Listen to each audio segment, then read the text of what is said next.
우리 서로 인사하겠습니다. 당신이 성령을 모신 성전입니다. 이렇게.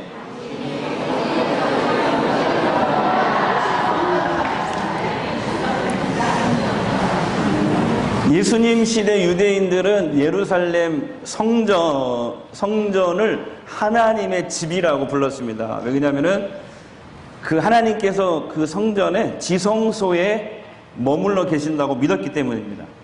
그래서 유대인들에게 성전은 국보이자 자존심이자 자신들의 존재 이유라고까지 얘기할 정도로 성전을 굉장히 중요시하게 여겼습니다. 그러나 예수님께서는 제자들과 함께 그 성전을 바라보시면서 조금도 기뻐하지 않으셨습니다. 오히려 제자들에게 뭐라고 말씀하셨냐면, 너희가 눈에 보이는 저 화려하고 웅장한 성전이 돌 위에 돌 하나도 남지 않고 초토화될 것이다. 이렇게 예언을 하셨습니다. 이 예수님의 예언은 그 말씀을 하신 그로부터 약 40년이 지나 실제로 이루어지게 됩니다. 주후 70년 로마 디도 장군은 반란자들을 진압한다는 그런 명목하에 군대를 이끌고 로마에서부터 예루살렘에 쳐들어왔습니다. 그리고 예루살렘 성전을 파괴했습니다. 군인들을 시켜서 돌과 돌 사이를 전부 다 망치와 정으로 다 부수었습니다. 왜 그랬냐면 돌과 돌 사이에 금까지도 다 캐서 로마로 가져가기 위해서였습니다. 예수님의 말씀이 다 이루어졌죠. 돌 위에 돌 하나도 남지 않고 파괴될 것이다. 그리고 7만 명이 넘는 사람들이 포로가 되어서 로마로 끌려갔고, 나중에 이 디도 장군은 황제가 되고 그 유명한 콜로세움 경기장을 세우는데 이 유대인들을 동원했습니다. 그리고 이제 70년 때 유대 나라가 멸망을 하고 70년부터 1948년까지 약 2000년 동안 유대인들은 각국에 흩어져 사는 디아스포라라고 하는데요. 흩어진 디아스포라 유대인으로 살게 되었던 것입니다. 왜 유대인들은 이런 비극적인 일을 당했을까요? 우리가 예루살렘 성전의 역사를 보면 그 이유를 알 수가 있습니다. 예루살렘 성전은 언제 지어졌냐면 예수님이 탄생하기 1000년 전입니다. 그러니까 지금부터 3000년 전이죠. 그러니까 예수님이 태어나기 1000년 전 다윗의 아들 솔로몬의 왕에 의해서 건축이 되었습니다. 원래 다윗이 성전을 건축하고 싶었습니다. 그런데 하나님께서 거절하셨어요. 왜 그러냐면, 다윗 너는 너무 전쟁을 많이 해서 네 손에 피를 너무 많이 묻혔어. 그래서 네 손으로 지은 성전을 난 받을 수가 없어. 하나님이 그렇게 말씀하셨어요. 그래서 다윗은 자기 아들이 이 성전을 잘 건축할 수 있도록 모든 준비만 다 해놓고 그는 이제 세상을 떠났고, 이제 왕위를 이어받은 솔로몬 왕이 이제 왕 때 성전을 공사하게 되었던 것입니다. 여러분, 성전 공사는 참으로 어마어마한 규모였습니다. 성경에 나오는데요, 군인, 기술자, 인부 18,300명이 동원되어 있습니다. 투입이 됐어요. 몇 년 동안 지었냐면 7년 동안 지었습니다. 어마어마한 규모죠. 그런데 솔로몬이 이 성전을 세운 목적이 뭘까요? 성경에 나옵니다. 성전을 짓고 나서 백성들과 함께 솔로몬이 봉헌식을 하는데, 그때 솔로몬 왕이 나와서 연설을 합니다. 그때 이런 말을 합니다. 열왕기상 8장 61절 보시면, 그런즉 너희의 마음이 우리 하나님 여호와께 온전히 바쳐 완전하게 하여 오늘날과 같이 그의 법도를 행하며 그의 계명을 지킬지어다. 이렇게 되어 있어요. 그러니까 솔로몬은 이스라엘 백성들이 이 지어진 성전에서, 이 성전에 와서 하나님께 온전한 제사, 온전한 예배를 드리기를 원했습니다. 그리고 그 예배 드린 그 마음과 힘으로 성전 밖 일상생활에서 하나님 말씀에 순종하며 살기를 원했던 것입니다. 그것이 성전을 지은 목적, 다 같이 온전한 예배, 말씀 실천, 이것 때문에 성전을 지은 거예요, 솔로몬이. 그런데 성전을 지은 지 400년이 흘렀습니다. 400년이 지났을 때 하나님께서 누구를 보내냐면 예레미야 선지자를 유대인들에게 보내요. 그러면서 예레미야 입을 통해서 하나님이 충격적인 말씀을 하십니다. 이런 말씀을 하셔요. 예루살렘 성전이 너희들이 하나님을 모신 성전이라고 말하는데 거짓이야. 거짓이란 말을 3번이라. 거짓이야. 거짓이야. 거짓이야. 내가 이 성전을 무너뜨려 버릴 거야. 이렇게 충격적인 말씀을 하시는 거예요.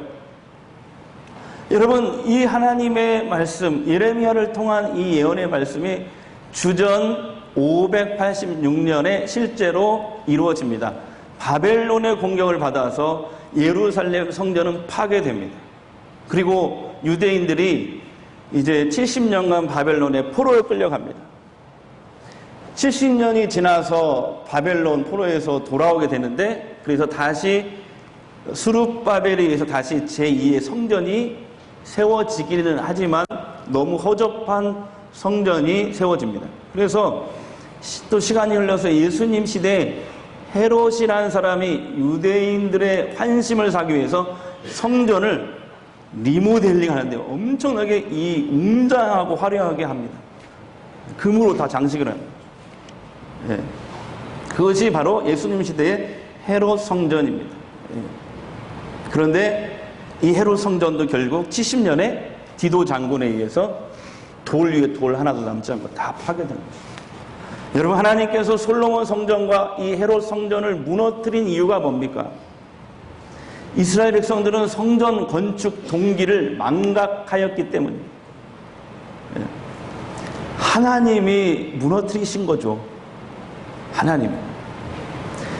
유대인들은, 이스라엘 사람들은 하나님을 예루살렘 성전 안에 가두어 두려고 했어요. 이거 하나님이 집이니까 하나님은 여기만 계십시오. 여러분, 하나님이 가두어 둔다고 가두어질 분입니까? 우주를 만드신 하나님이십니다. 무소부재하신 하나님이십니다.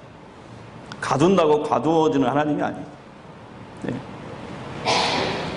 유대인들은 하나님을 성전 안 지성소에 자꾸 가두어 놓으려고 하고, 그 결과 성전 안에서의 삶과 성전 밖에서의 삶이 일치가 되지 않는 거예요. 그래서 하나님은 심지어 뭐라고 말씀하시냐면, 너희가 성전에서 드리는 모든 제사, 예배가 역겹다. 오직 공의와 정의를 실현하라. 이렇게 말씀하시죠. 그러니까 여러분, 하나님이 구약이나 신약이나 하나님의 백성들에게 요구하시는 것은 뭐냐면, 마음을 온전히 드리는 예배, 그리고 말씀 실천인 것입니다. 오늘 본문 말씀 뭐냐면 예수님과 사마리아 여인과의 대화예요. 그 유명한, 여러분 잘 아시는 내용입니다. 사마리아 여인이 예수님께 물을 드리면서 질문을 합니다.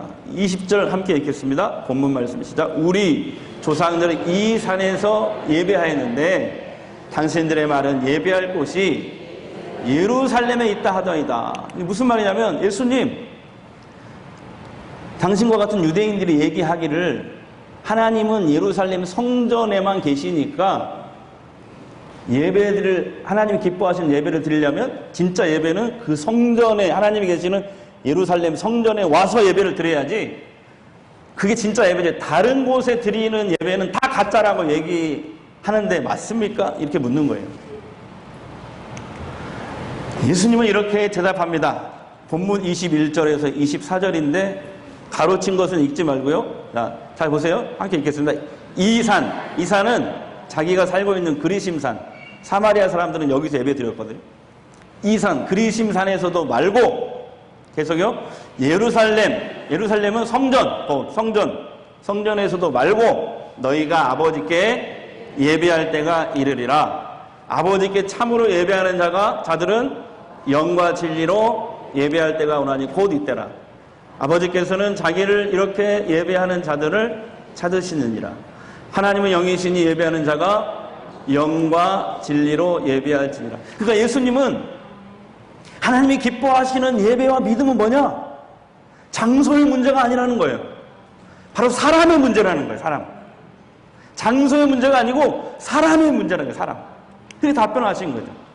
그리고 또 예수님의 영향을 가장 많이 받은 사람이 누구냐면 사도 바울이에요.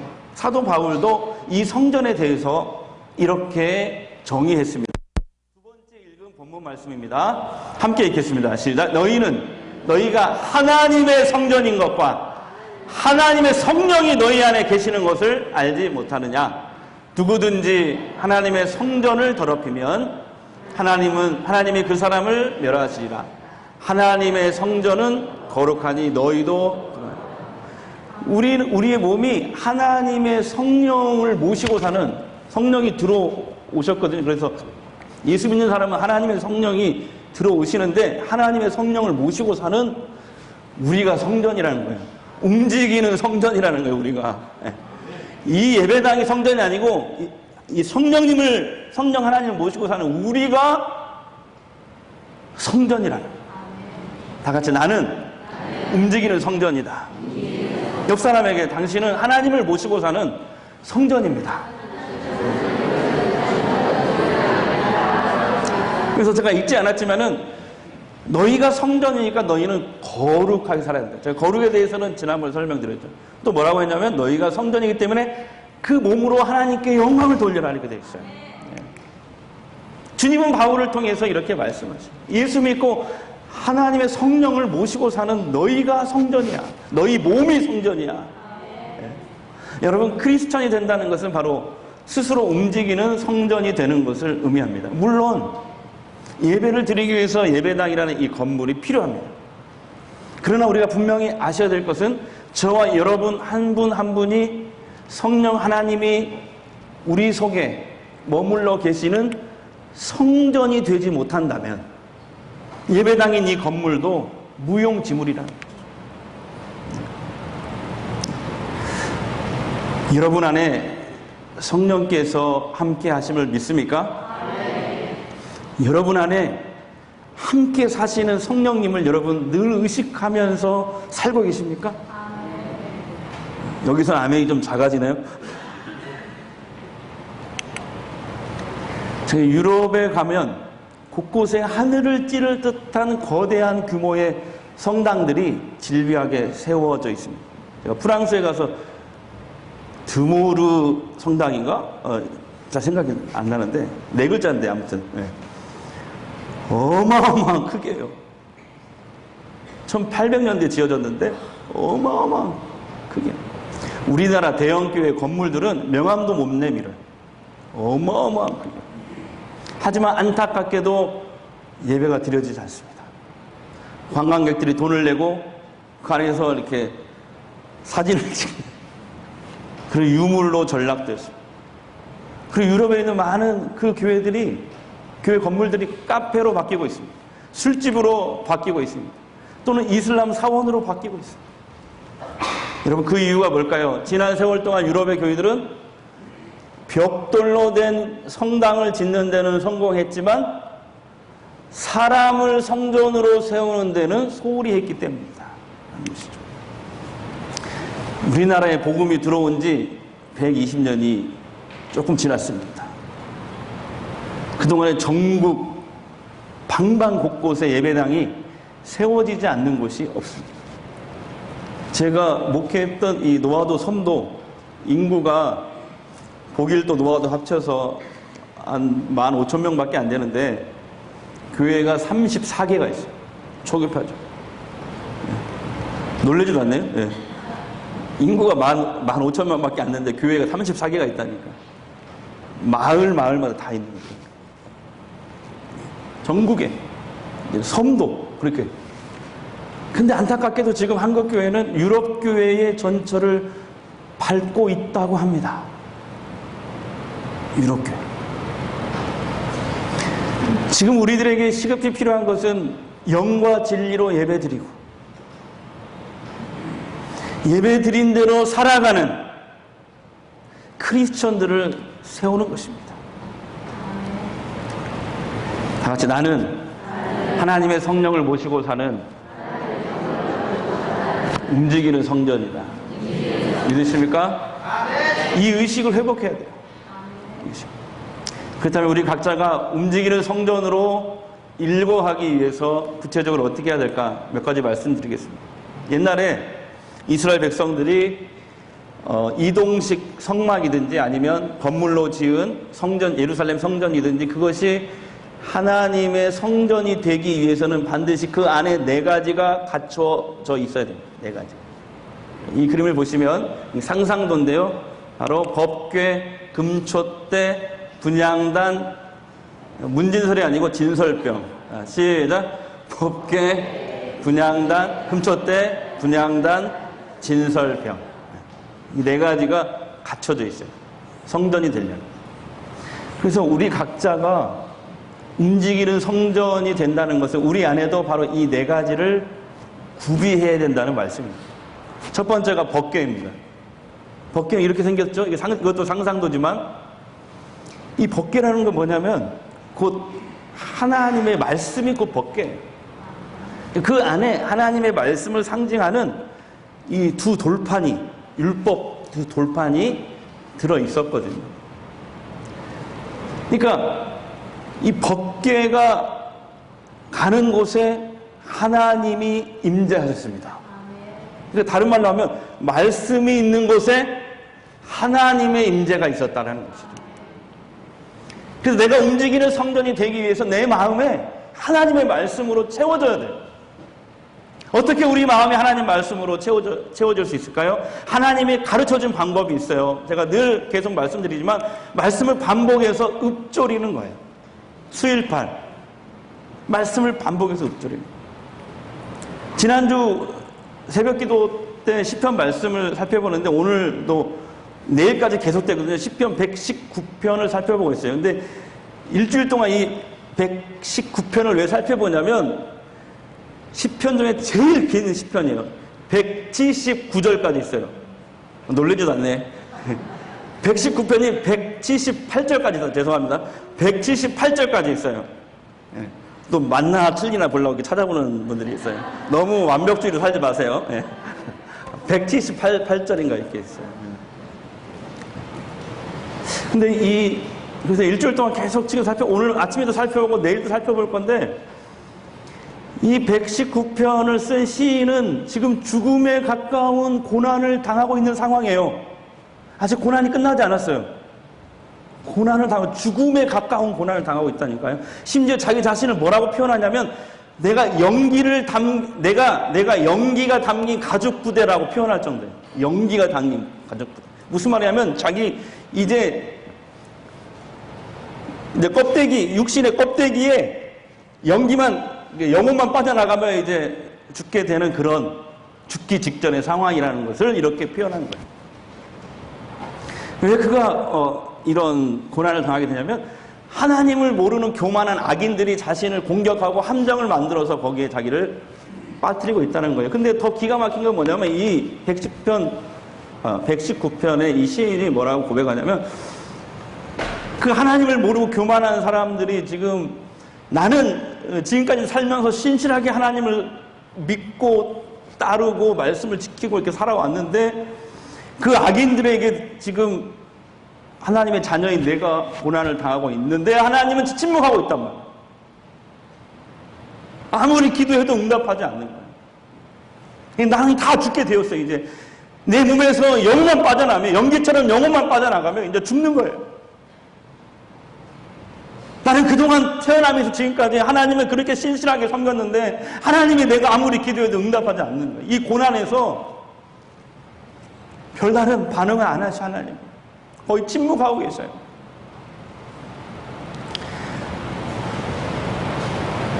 그래서 한 목요일쯤 이렇게 말씀을 보니까 거기 놀라운 기도를 해요. 하나님이 저의 고난에 끝까지 침묵하셔도 나는 끝까지 하나님 말씀 붙들겠습니다. 하나님이 저의 기도에 응답하지 않으셔도 이렇게 나와요. 하나님이 끝까지 저의 기도에 응답하지 않으셔도 저는 하나님의 인자하심을 끝까지 구하겠습니다.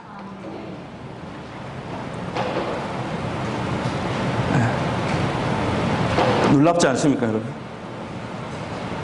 그러면서 이 시인이 그때부터 한 일이 뭔지 아십니까?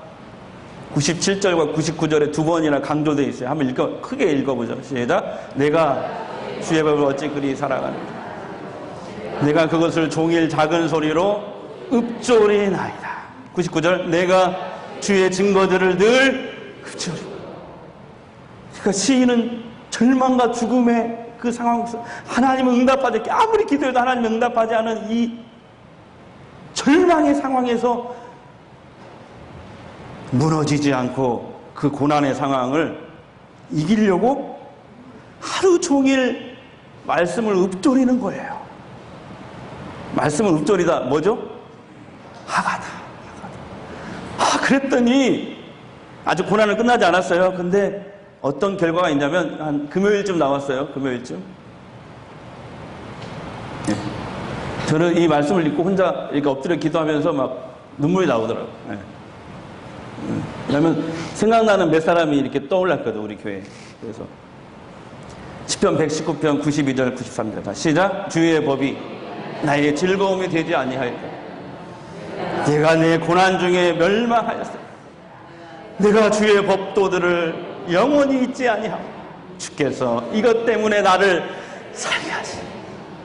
하나님의 말씀을 내가 읊조리지 않았으면 이 고난이 끝나지 않았지만 나는 아마 자살해버렸을 것이다. 이 말씀을 읊조리는 것 때문에 내가 지금 그나마 살고 있다.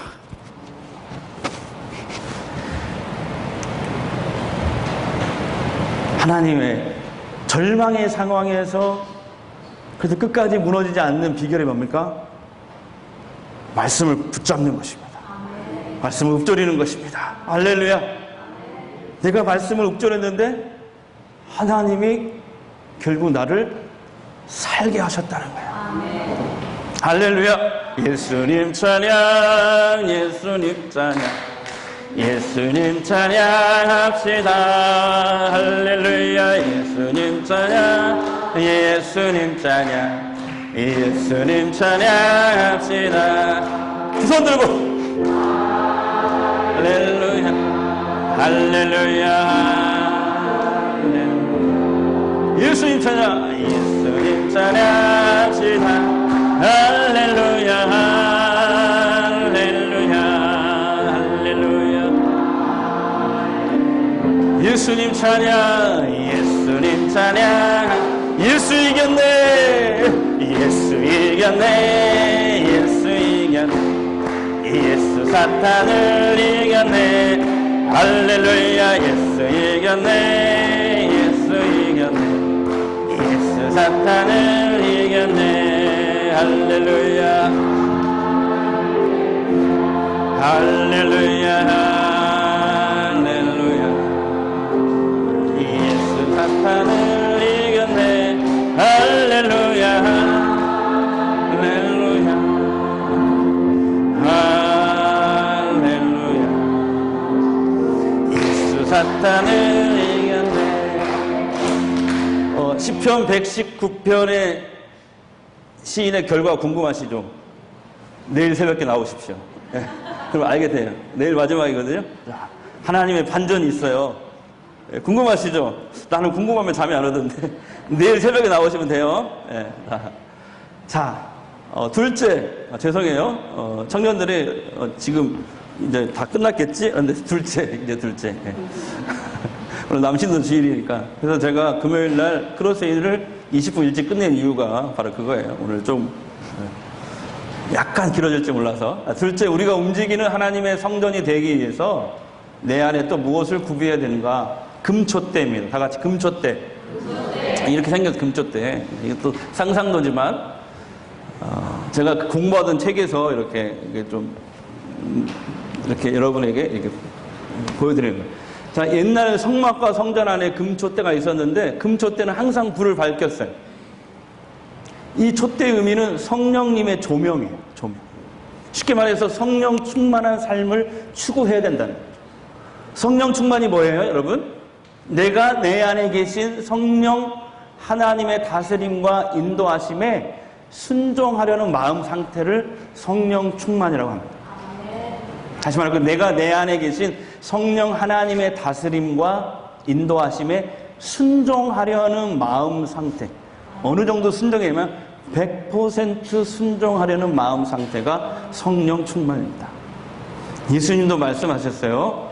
요한복음 14장 26절에 뭐라고 말씀하신다면 우리가 하나님이 우리에게 보내실 그 성령께서 우리 안에 계신 그 성령께서 너에게 모든 것을 가르치시고 모든 것을 생각나게 하리라. 그러니까 우리가 성령의 조명을 받을 때 성령 충만할 때 하나님의 올바른 뜻을 따라 살아가게 된다는 것이죠. 우리가 움직이는 하나님의 성전이 되기 위해 세 번째 내 안에 구비해야 될 것은 뭐냐면 다 같이 분향단은 이 제사장들이 성전 속에 있는 분향단에서 항상 향을 피워 올렸습니다. 분향단이 뭔지 성경 요한계시록 5장 8절이 이렇게 설명해 주고 있어요. 여기 말씀을 보면은 향이 가득한 금 대접이 하나님 앞에 올려져요. 이것은 성도들의 기도다. 근데 여기서 중요한 것이 하나님이 성도들의 기도를 금 대접에 담았다는 것은 하나님이 우리 성도들의 삶에서 가장 귀하게 여기시는 게 뭐냐? 성도들의 기도를 가장 귀하게 여기신다. 이런 뜻이에요. 여러분 하루에 얼마나 주님과 기도로 교제하십니까? 혹시 기도를 잃어버리지는 않으셨습니까? 기도가 뭐예요? 기도는 하나님의 뜻을 묻는 것이 기도. 하나님과 교제와 사귐의 교제. 일방적인 떼쓰는 게 기도가 아니고 하나님과 대화하는 것이 교제. 하나님의 뜻을 묻는 것입니다. 요즘에 유기성 목사님이 쓴 베스트셀러인데 1시간 기도라는 책이 있습니다. 한국 교인들이 너무나 기도를 안 해서 이 책을 썼다고 그래요. 내용이 이런 내용이에요. 예수님 겟세마네 동산에서 기도할 때 기도하고 내려오니까 제자들이 다 자빠져 자고 있어요. 죄송합니다. 자고 있어요. 그래서 예수님 뭐라고 해요? 너희는 1시도 깨어서 기도하지 못하느냐. 무슨 말이에요? 예수님은 최소 1시간은 기도해야 될 것을 명령하신 것입니다. 그래서 예수님은 기도해야 시험에 들지 않는다고 말씀하셨어요. 또 기도하는 것이 영적으로 깨어있는 것이다.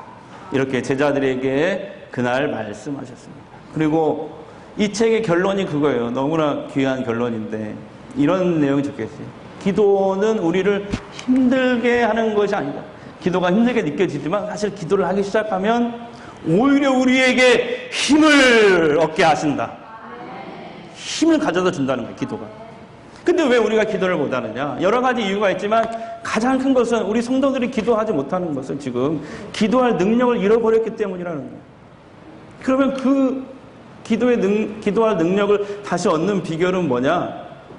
이 책이 결론이에요.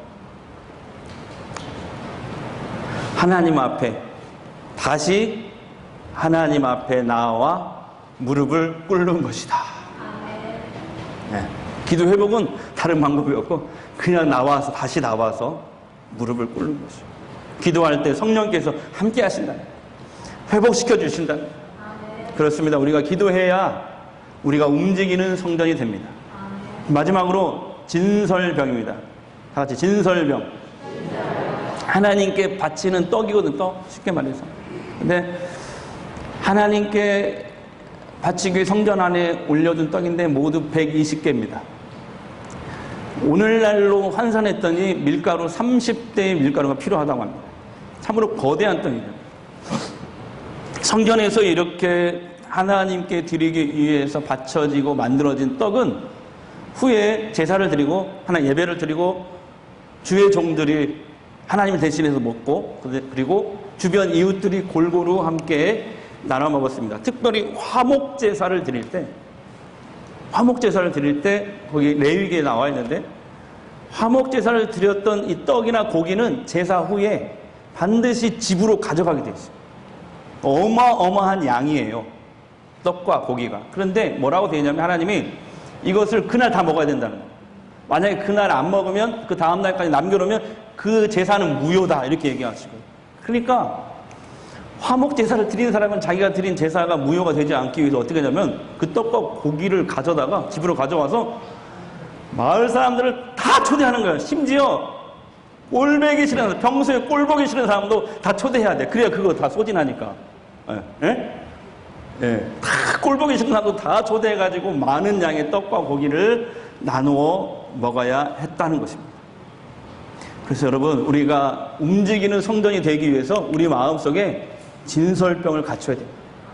무슨 말이냐면 한 명이라도 더 많은 사람을 수용할 수 있는 넉넉한 공간을 우리 마음속에 지닐 때 우리는 비로소 움직이는 성전이 될 수 있는 것입니다. 요즘 법무부 장관 임명에 대한 이 반응이 극명하게 아주 극단적으로 달리는 것을 볼 수 있습니다. 어저께 서울에서 검찰 개혁하라 촛불 집회, 한쪽은 또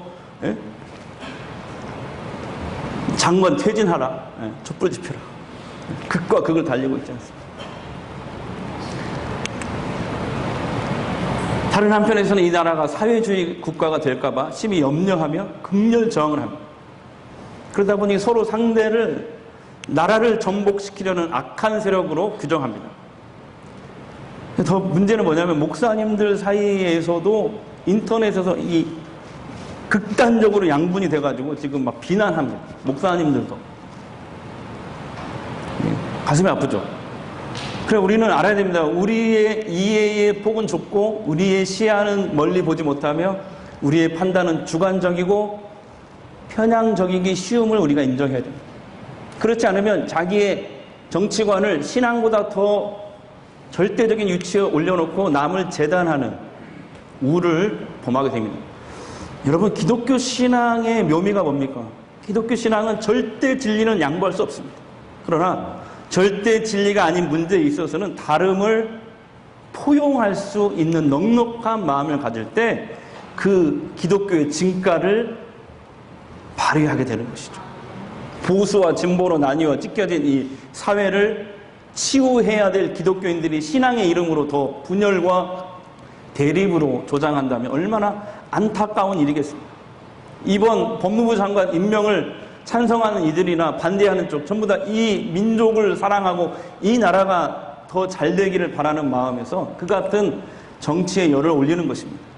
그러나 이제는 이 열기를 가라앉히고 과도한 확신이나 과도한 우려도 내려놓아야 됩니다. 어떻게 임명된 한 사람이 그 짧은 기간에 현격한 변화와 개혁을 일으킬 수가 있겠습니까? 쉽지 않을 것입니다. 또 한 사람으로 인해서 이 나라가 사회주의 국가가 된다? 그런 염려도 할 필요가 없죠. 그러니 우리 모두는 이런 소망과 염려를 다 내려놓고 우리가 기억해야 되는 이 땅을 다스리는 대한민국을 주관하시는 역사의 주관자이신 하나님께 맡기고 우리가 기도해야 되는 것입니다. 우리 신자들이 먼저 성령 안에서 하나됨을 힘써 지켜야 됩니다. 그럴 때 주님이 이 나라에 평안을 주실 줄 믿습니다. 요즘 우리 주변에 크고 작은 교회들이 교회 안에서도 대립과 분열로 신음하고 있습니다. 그러나 이제 우리 마음속에 크나큰 진설병을 구비하여야 됩니다. 그래서 사회에서나 교회에서나 일터에서 가정에서 화평케 하는 자가 되어야 됩니다. 덕스러운 사람이 되기 바랍니다. 덕스러운 사람이란 건 뭐냐면 자기 자신에 대해서는 엄격해야 되지만 그 엄격함을 다른 사람에게 요구하는 것이 아니라 다른 사람에 대해서는 온유하고 불쌍히 여기고 기다려주는 이 넉넉한 마음, 이것이 진설병을 가진 마음이고 예수님의 마음인 줄 믿습니다. 이 마음을 품기를 바랍니다. 오늘 남신도 주일입니다. 남신도 여러분들이 앞장서서 하나님이 쓰실 수 있는 움직이는 성전이 되십시오. 하나님께서 여러분들을 사용하셔서 수많은 사람들을 살려내고 어둠에서 빛으로 인도하시기를 주의 이름으로 축복합니다. 네, 기도하겠습니다. 하나님, 우리의 마음과 중심이 하나님께 온전히 향하는 예배자가 되기를 원합니다. 예배 드린 대로 사는 거룩한 주의 백성이 되기 원합니다. 성전은 예배당이 아니고 예수 믿고 성령 하나님을 모시고 사는 우리 몸이 성전임을 알았습니다. 제가 움직이는 성전이 되겠습니다. 내 안에 하나님의 말씀으로 채우겠습니다. 고난과 어려움에도 물러나지 않고 하나님의 말씀만 붙들겠습니다. 성령 충만하겠습니다. 하나님 앞에 무릎 꿇으며 기도로 나아가겠습니다. 화평케 하는 자, 덕스러운 사람이 되겠습니다. 주님 도와주시옵소서. 은혜를 부어주시옵소서. 능력을 부어주시옵소서. 그래서 하나님이 쓰시옵소서. 남신도들이 하나 되어 움직이는 성전이 되어 하나님께 쓰임받게 하여 주옵소서.